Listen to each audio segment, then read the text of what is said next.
CBN Campo Grande. Oferecimento Unimed Campo Grande. Cuidar de você. Esse é o plano. Unigran Capital. Parceira em todos os momentos. Venha para melhor. Unigran, Saraiva de Resende. Conheça em Campo Grande a construtora acima das expectativas. E nota 10. O colégio que eu quero.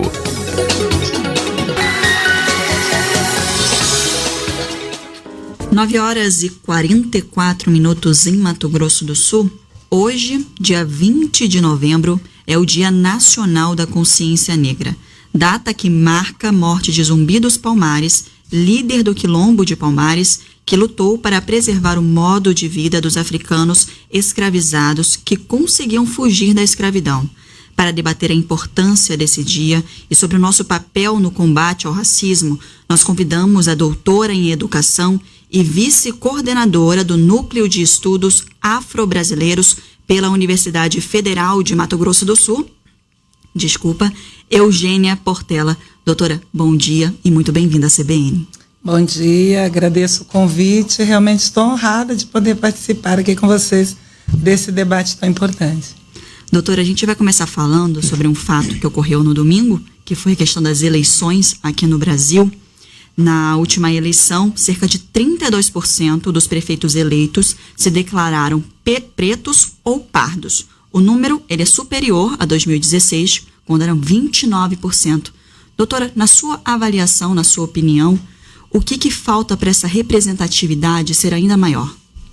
Bom, conforme você apresenta os números, a gente tem verificado que é um avanço significativo e nós não podemos ignorar essa realidade. O que falta efetivamente é a gente conseguir romper com o racismo estrutural. O racismo estrutural é uma prática efetivada no país há muito tempo, seja por meio da ausência de oportunidade do acesso de negros, pretos e pardos aos espaços de poder, à universidade por muito tempo, ao próprio mercado de trabalho, como acabou de ser falado aí na reportagem anterior. Então a gente tem uma dificuldade de romper com essa estrutura que ficou mantida na pós-abolição. Então nós tivemos uma abolição, a quase abolição, porque nós tivemos uma abolição da escravatura e recebemos, os nossos antepassados receberam apenas a liberdade, mas não recebeu nenhuma forma de política de integração efetiva do negro, né, e negras na sociedade brasileira. Então, essa realidade, ela está sendo modificada de forma gradativa, lenta, mas que só poderá se efetivar por meio de políticas públicas efetivamente que garantam ainda mais a ascensão e inserção de negros e negras na universidade e de negros e negras nos espaços de poder. É uma pena que a gente ainda está discutindo na política a questão das cotas. Nós temos cotas, por exemplo, para as mulheres. Mas houve um avanço, principalmente com essa última decisão relacionada a recursos para os candidatos e candidatas negros e negras, e as pessoas também se autodeclararam, passaram a se autodeclarar. A política afirmativa tem esse ponto positivo. As pessoas passam a se identificar e se autodeclarar como pretos e pardos. Queria falar agora sobre a questão da violência, porque ontem a gente viu um fato muito lamentável no Brasil. Hoje a gente acordou com esse vídeo de um homem que morreu após ser agredido em um supermercado.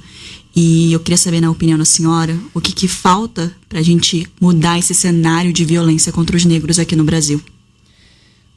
São muitos os fatores, né? A inferiorização e essa caracterização estereotipada de que o homem negro, a mulher negra, mas a gente vê a violência, o mapa da violência mostra que a violência e a morte é mais para os homens, né? Os jovens e homens negros.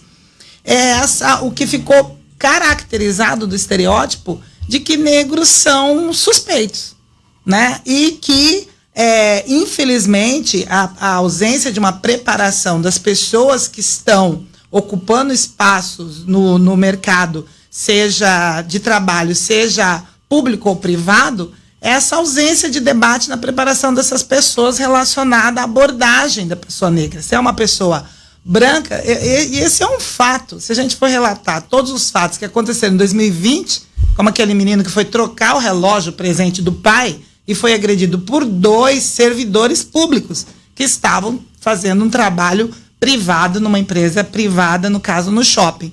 Então, assim, falta rever essa questão da punição, porque as pessoas cometem esse tipo de violência, de crime, e a punição, ela é branda, né? Você vê que muitos casos, ontem passou também uma reportagem que nem chega a ser julgado. Tem muitos casos que nem chegam no Tribunal de Justiça para serem julgados, né? E a forma como o poder público, a ausência de preparar quem recebe a denúncia, também é o racismo estrutural.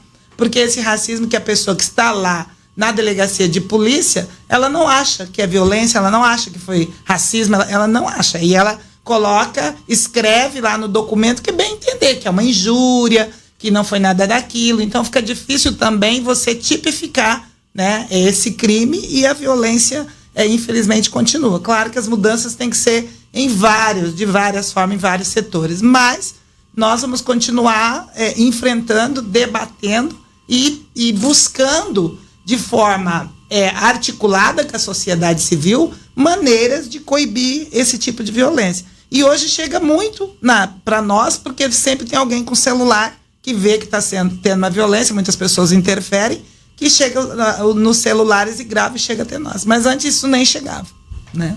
Exatamente. Eu vou aproveitar também para chamar aqui nossa colega jornalista, a Thaís Sintra, que vai participar da nossa entrevista. Bom dia novamente, Thaís. Bom dia, Ingrid. Bom dia, professora. Muito obrigada pela presença, né, por aceitar esse convite. A gente sabe, é importante falar desse assunto, né? A gente sabe que mais da metade da população brasileira é negra, porém os negros ainda são minoria nos cargos de liderança, na política, como, né, vocês falaram, como a Ingrid citou, e em tantas outras vertentes. Eu queria saber da senhora, queria que a senhora falasse um pouquinho sobre a educação e o sistema de cotas, né, que ainda gera muita polêmica. Essas cotas, elas têm o papel de reparação histórica, por exemplo? O que você analisa disso?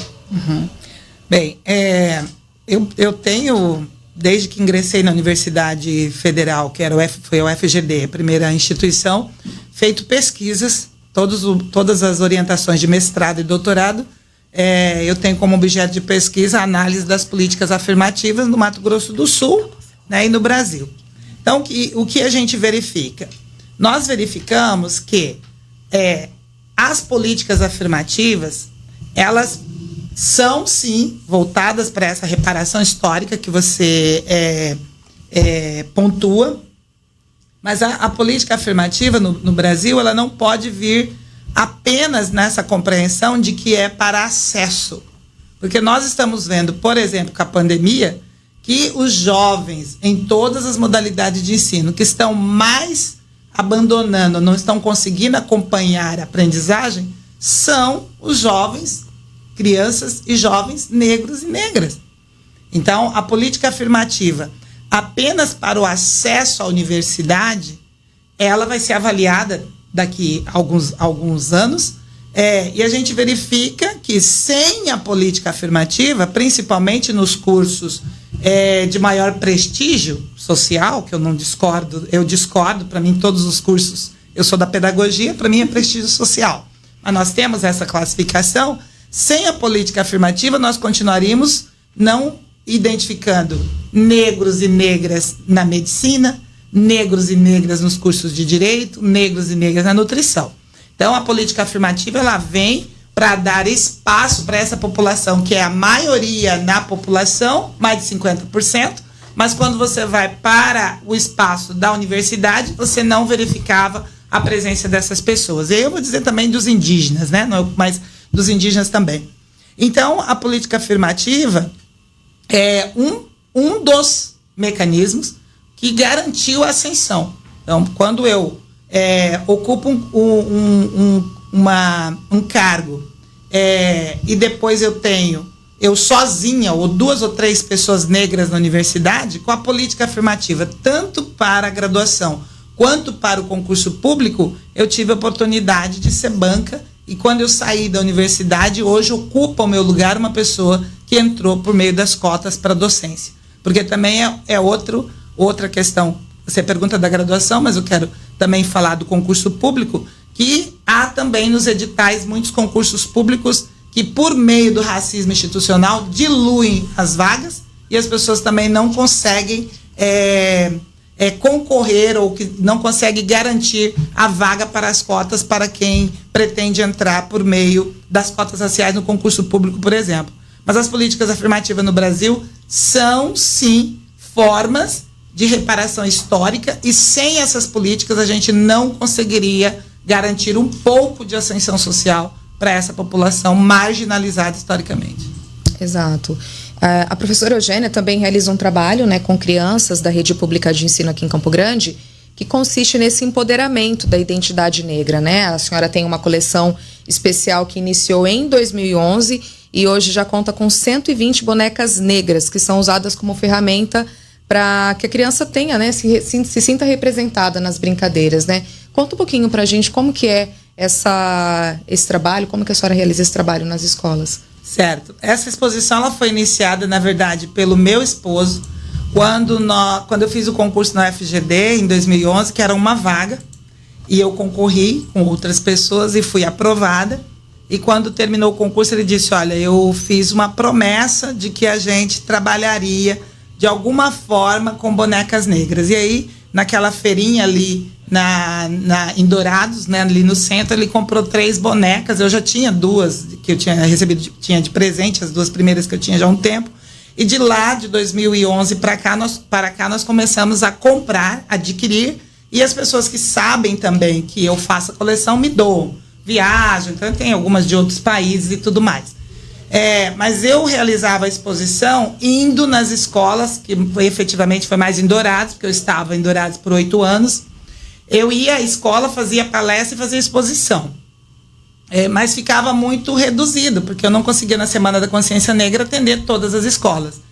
Vindo redistribuída para a UFMS o ano passado, eu decidi colocá-las em malas e no Facebook, na minha página do grupo de pesquisa do GEPRAF, eu divulguei que as pessoas que quisessem fazer a exposição das bonecas podiam vir na minha casa, retirar as bonecas, fazer a exposição e depois me devolver. Então, ano passado, elas passearam muito, porque elas foram na universidade, foram em várias escolas públicas, foram no Ministério Público, né? A doutora Jaceguara pediu também.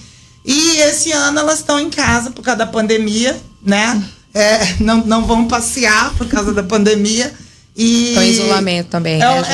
É uma pena, né? Mas continua emprestando as bonecas para supermercado, para lojas, para shopping, para a gente conseguir efetivamente, por meio dessa afirmação identitária das crianças negras e das crianças brancas, para ver que existe o belo na diversidade também.